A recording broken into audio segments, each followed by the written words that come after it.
Assalamu friends, welcome back to our YouTube channel. This is Atika from Trio Cousins Cuisine.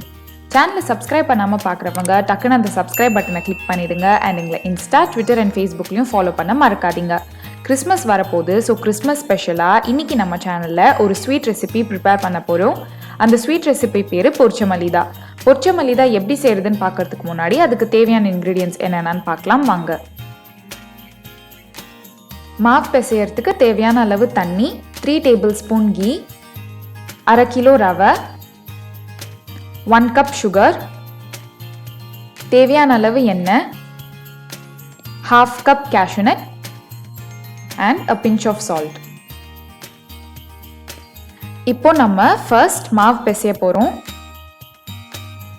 பொரிச்ச மலிதாக்கு மாவு full and full நம்ம ரவையை வச்சு prepare பண்ண போறோம். ஒரு பவுலில் 1/2 கிலோ ரவை ஆட் பண்ணிவிட்டு பிஞ்ச் ஆஃப் சால்ட் ஆட் பண்ணிக்கோங்க, ஸ்வீட்னஸ் என்ஹான்ஸ் பண்ணுறதுக்காக. அதுக்கப்புறம் கொஞ்சம் கொஞ்சமாக வாட்டர் ஆட் பண்ணி சப்பாத்தி மாவு பதத்துக்கு இந்த மாவை பிசைஞ்சுக்கோங்க.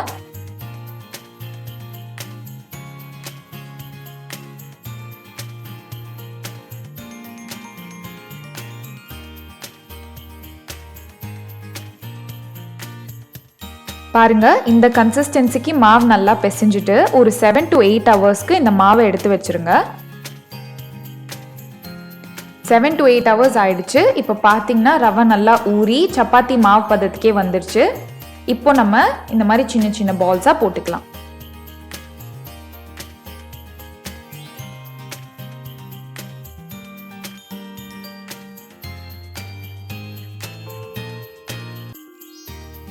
ஒரு ஒர்க்கிங் போர்டில் மைதா டஸ்ட் பண்ணிக்கலாம். அதுக்கப்புறமா நம்ம உருண்டை போட்டு வச்சிருந்த மாவை சப்பாத்திக்கு உருட்டுற மாதிரி நல்லா உருட்டிக்கலாம். நம்ம உருட்டும் போது சப்பாத்திக்கு உருட்டுறதை விட இதை கொஞ்சம் நல்லா தின்னா உருட்டணும்.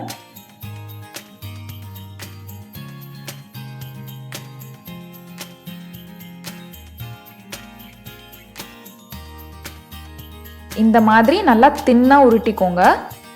ஈரத்தன்மையெல்லாம் அப்சர்வ் ஆகிறதுக்காக ஒரு க்ளீன் காட்டன் கிளாத்தில் எல்லா ஷீட்ஸையும் ஸ்ப்ரெட் பண்ணி வச்சு 30 minutes to 1 hour ரெண்டு சைடும் ஃப்ளிப் பண்ணி நம்ம ட்ரை பண்ணிக்கலாம்.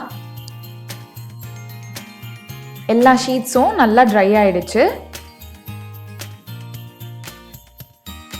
இந்த ஸ்டேஜில் நம்ம இந்த ஷீட்ஸை ட்ரை ரோஸ்ட் பண்ண போகிறோம். ஒரு ஹாட் தவாவில் இந்த ஷீட்ஸை ப்ளேஸ் பண்ணிவிட்டு ரெண்டு சைடுமே ஃப்ளிப் பண்ணி நம்ம ட்ரை ரோஸ்ட் பண்ணிக்கலாம். ஆயிலோ கீயோ எதுவுமே ஆட் பண்ணக்கூடாது. அண்ட் இன்னொரு முக்கியமான விஷயம், கேஸ் வந்து சிம்மில் தான் இருக்கணும். இந்த மாதிரி குட்டி குட்டி பபிள்ஸ் ரெண்டு சைடும் வர அளவுக்கு நம்ம ட்ரை ரோஸ்ட் பண்ணால் போதும். இந்த ஸ்டெப் நம்ம எதுக்காக பண்ணுறோம் அப்படின்னா, நம்ம இந்த ஷீட்ஸை வந்து ஆயிலில் போட்டு ஃப்ரை பண்ணுவோம். ஸோ நம்ம இந்த மாதிரி ட்ரை ரோஸ்ட் பண்ணும்போது ஆயில் ஜாஸ்தி அப்சர்வ் ஆகாமல் இருக்கும்.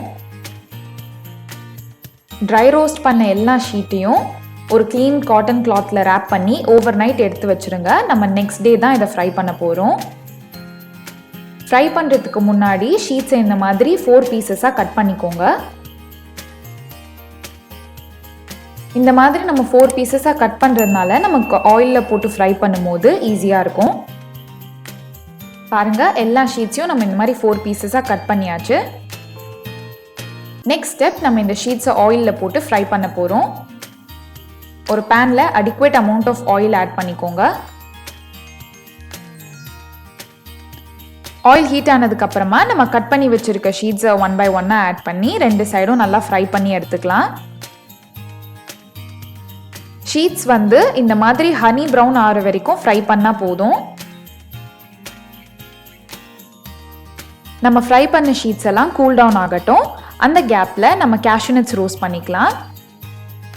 ஒரு வெசலில் 3 tablespoon ghee ஆட் பண்ணிக்கலாம்.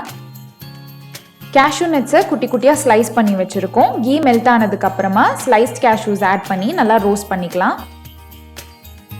இப்போது கேஷ்யூஸை மட்டும் ஃபில்டர் பண்ணி எடுத்துக்கலாம்.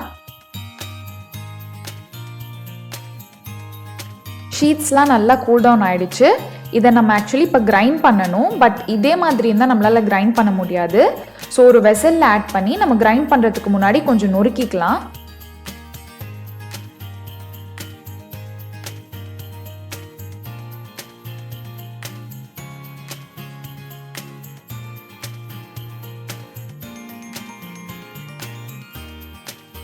இந்த அளவுக்கு நொறுக்குனா போதும், நமக்கு கிரைண்ட் பண்ணுறதுக்கு கொஞ்சம் ஈஸியாக இருக்கும்.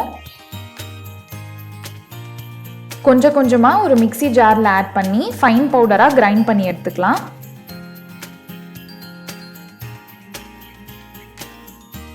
இந்த அளவுக்கு நல்லா பவுடர் பண்ணிக்கணும்.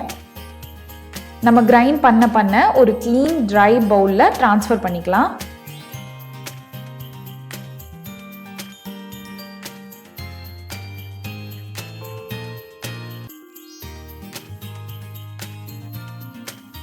எல்லா ஷீட்ஸையும் இந்த மாதிரி கிரைண்ட் பண்ணி எடுத்தாச்சு. ஃபைனல் ஸ்டெப்பாக நம்ம பட்டி டிங்கரிங் பார்க்க போகிறோம். அதாவது சுகர் அண்ட் கேஷ்யூஸை நம்ம ஆட் பண்ண போகிறோம். 1/2 கிலோ ரவைக்கு 1 கப் சுகர் கரெக்டாக இருக்கும். ஸோ நீங்கள் 1 கப் சுகர் ஆட் பண்ணிக்கோங்க. பட் எனிவே ஸ்வீட்னஸ் நீங்கள் உங்கள் டேஸ்ட்க்கு ஏற்ற மாதிரி அட்ஜஸ்ட் பண்ணிக்கலாம்.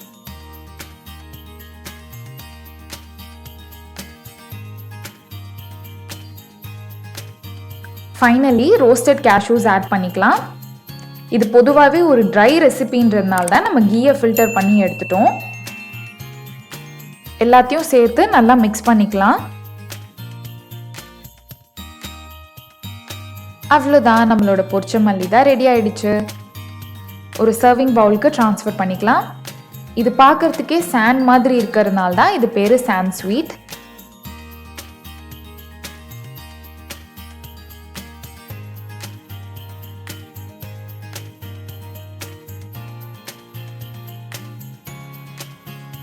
இந்த கிறிஸ்மஸ்க்கு ரொம்பவே டிஃப்ரெண்ட்டான அண்ட் ட்ரெடிஷ்னலான பொரிச்ச மல்லிதா ப்ரிப்பேர் பண்ணி பார்த்துட்டு எப்படி வந்துச்சுன்னு எங்களுக்கு கமெண்ட்ஸில் சொல்லுங்கள். எங்கள் வீட்டு சைடில் பொரிச்ச மல்லிதா ஒரு ஃபேமஸான ரெசிபி. அந்த ரெசிபியை தான் இன்றைக்கி நாங்கள் உங்களோட ஷேர் பண்ணியிருக்கோம். மறக்காமல் இந்த வீடியோவை லைக் பண்ணுங்கள், உங்கள் ஃப்ரெண்ட்ஸ் அண்ட் ஃபேமிலியோட ஷேர் பண்ணுங்கள் அண்ட் எங்கள் சேனலுக்கு சப்ஸ்கிரைப் பண்ணுங்கள்.